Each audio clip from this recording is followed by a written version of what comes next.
Assalamualaikum warahmatullahi wabarakatuh. Selamat sore kepada teman-teman dan sahabat subscriber entertainment semuanya. Kembali lagi di channel saya yaitu WNM Entertainment.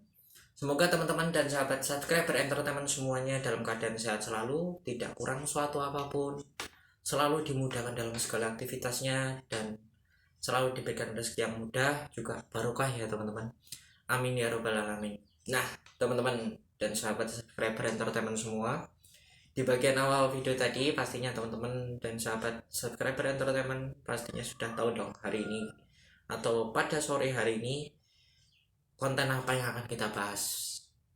Nah, mungkin sebagian teman-teman dan sahabat subscriber entertainment semua sudah banyak mengetahui ya tentang bagaimana sih kehidupan pada zaman prasejarah Indonesia dulunya, atau mungkin dari teman-teman kalangan mahasiswa atau mahasiswi sejarah bisa kok untuk komen dan berkomentar di bawah bagaimana sih kehidupan masa prasejarah Indonesia dulunya, agar kita semakin tahu, agar teman-teman semua yang belum tahu menjadi tahu ya teman-teman. Nah, apa sih hubungannya dengan eh, sebuah buku yang saya tampilkan di awal slide tadi? Begini teman-teman, saya adalah seorang sejarawan dan dosen saya dulu pernah bilang dan berkata bahwa seorang anak ilmu prodi sejarah atau mahasiswa atau mahasiswi program studi ilmu sejarah itu buku babunya adalah SNI. SNI itu apa? Sejarah Nasional Indonesia teman-teman. Dan buku SNI itu ada jilid 1 sampai jilid 6 teman-teman.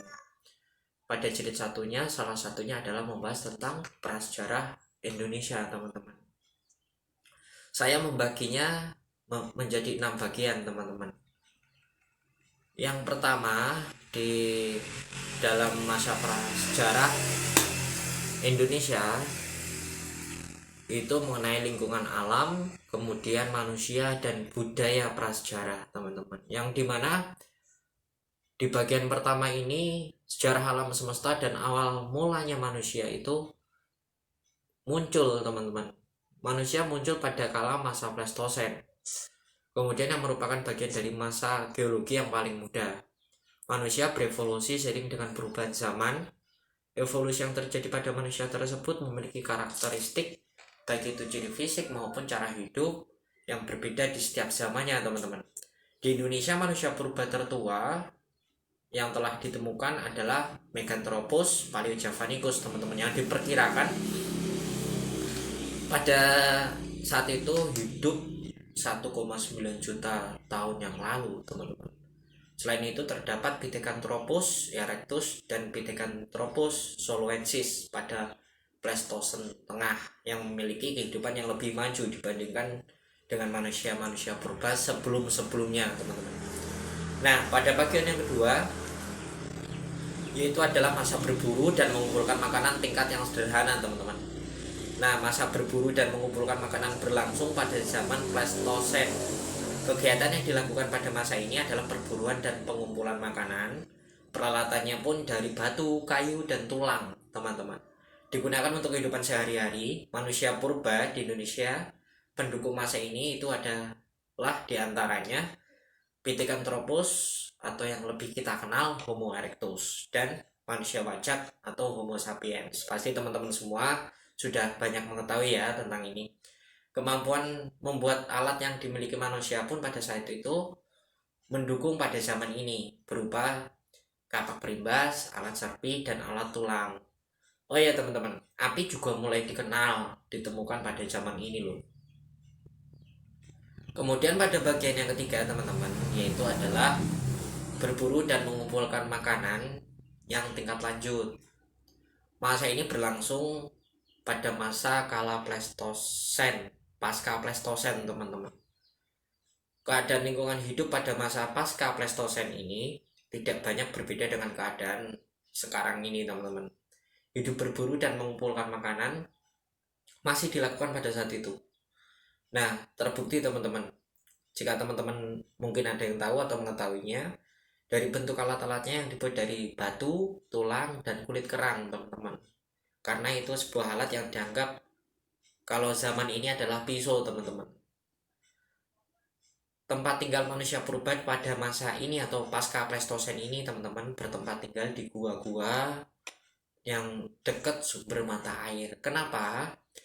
Jika teman-teman belum tahu kenapa kok seperti itu di masa pasca Pleistosen ini, karena pada manusia purba dulu di zaman pasca Pleistosen ini mereka bertempat tinggal di gua-gua dan di dekat sumber mata air atau yang lebih kita kenal mungkin itu sungai atau kali, karena mereka menganggap tempat yang dekat dengan sungai atau kali atau mata air itu dianggap daerah yang subur, teman-teman. Namun mereka mulai hidup semi sedental, teman-teman, dan akan meninggalkan tempatnya ketika sumber makanan mereka itu telah habis atau tempat di sekitar mereka tinggal itu sudah tidak subur. Nah, teman-teman, kegiatan spiritual juga pada pasca Pleistosen tengah ini terlihat dari lukisan-lukisan di dinding gua-gua yang menggambarkan suatu upacara terhadap roh nenek moyang mereka, teman-teman. Kemudian pada bagian yang keempat, teman-teman, di mana masa ini adalah masa untuk bercocok tanam. Pada masa ini itu sangat penting, teman-teman. Kenapa? Sejarah perkembangan masyarakat dan peradaban, karena pada masa ini beberapa penemuan baru berupa penguasaan sumber-sumber alam itu sangat bertambah cepat. Berbagai macam tumbuhan dan hewan pun pada masa bercocok tanam ini mulai dipelihara dan dijinakkan. Cara hidup menetap di suatu perkampungan yang terdiri atas tempat-tempat tinggal sederhana mulai ada, teman-teman. Alat-alat yang digunakan pada masa ini antara lain beliung persegi, kapak lonjong, alat-alat obsidian, mata panah, gerabah, alat pemukul kayu, dan perhiasan, teman-teman. Alat-alat tersebut dibuat untuk keperluan mereka tentunya, teman-teman. Kayak perhiasan mungkin mereka pada saat itu sudah bisa dijual dengan sistem barter ya, teman-teman. Nah, kepercayaan bahwa roh seseorang tidak lenyap pada saat orang meninggal, teman-teman, pada saat masa bercocok tanam itu memengaruhi kepercayaan pada saat itu juga. Tradisi megalitik muncul ditandai dengan bentuk-bentuk alat pemujaan, teman-teman. Jika teman-teman tahu, itu seperti alat pemujaan pada masa bercocok tanam itu adalah dolmen, menhir, peti kubur, punden berundak, dan lain-lainnya. Ya, yang bagian kelima yaitu adalah masa perundagian, teman-teman. Di mana masa perundagian ini adalah kemajuan-kemajuan yang dicapai manusia di kala itu, menimbulkan masyarakat golongan undagi atau golongan terampil atau golongan yang punya skill, teman-teman, dalam melakukan jenis usaha tertentu. Misalnya dalam pembuatan rumah-rumah kayu, kemudian pembuatan gerabah, pembuatan benda-benda logam, perhiasan, dan sebagainya. Pembuatan alat-alat menggunakan bahan dari logam yang menghasilkan benda-benda perunggu seperti nekara, muko, dan gerabah, teman-teman. Kemajuan teknologi pada masa perundagian ini mempengaruhi cara berpikir manusia yang membawa peningkatan dalam bidang keagamaan juga, yang memusat pada tradisi pemujaan roh nenek moyang pada saat itu, teman-teman. Dan yang bagian keenam yang terakhir, teman-teman, yaitu adalah sisa-sisa kehidupan prasejarah masa kini, teman-teman. Mungkin teman-teman ada banyak atau sebagian yang tidak mengetahuinya ya, sisa-sisa kehidupan prasejarah pada masa kini. Banyak tempat di Indonesia masih terlihat tanda-tanda bertahannya tradisi prasejarah sampai jauh memasuki masa sejarah, bahkan hingga kini sumber-sumber etnografi yang melukiskan kehidupan beberapa suku terpencil yang akan terisolasi pada masa ini dari laju proses modernisasi, teman-teman, memuat petunjuk-petunjuk masih terdapatnya unsur-unsur masa prasejarah, teman-teman, yang ada di masyarakat. Nah, salah satu contohnya jika teman-teman mengetahuinya, orang-orang Toraja di Sulawesi itu, atau Sulawesi Tengah lebih tepatnya, bagian barat, yang masih membuat dan menggunakan gerabah. Kemudian tradisi megalitik juga masih ada di daerah Irian Jaya, teman-teman, dan Nusa Tenggara. Ya, teman-teman, sampai di sini teman-teman sudah sedikit banyak sudah banyak mengetahuinya ya, mungkin bisa memberikan gambaran agar teman-teman itu tidak salah, tidak salah persepsi. Bagaimanapun teman-teman, sejarah itu tetap ada. Karena apa? Kita lahir pun sejarahnya ada, yaitu buktinya atau faktanya itu dari akte kelahiran teman-teman. Kemudian kita sekolah juga itu ada buktinya, yaitu berupa ijazah. Itu merupakan bagian dari sejarah kita teman-teman. Setiap orang, setiap manusia itu hidup mempunyai sejarah, baik itu berupa bentuk yang tertulis dan tidak yang tertulis teman-teman.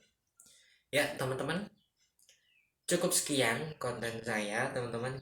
Jika teman-teman merasakan konten saya ini bermanfaat, memberikan informasi untuk teman-teman semuanya, silahkan untuk komen di bawah, like dan share teman-teman. Kemudian jika yang belum subscribe, silahkan subscribe untuk teman-teman semuanya. Dan saya selalu mengingatkan teman-teman semuanya untuk melakukan gerakan 4M teman-teman. Yang pertama adalah mencuci tangan, kemudian adalah memakai masker, kemudian menjaga jarak, dan yang terakhir menghindari kerumunan teman-teman. Oke teman-teman, sehat selalu untuk teman-teman semua. Terima kasih telah menonton konten saya ini. Assalamualaikum warahmatullahi wabarakatuh. Terima kasih.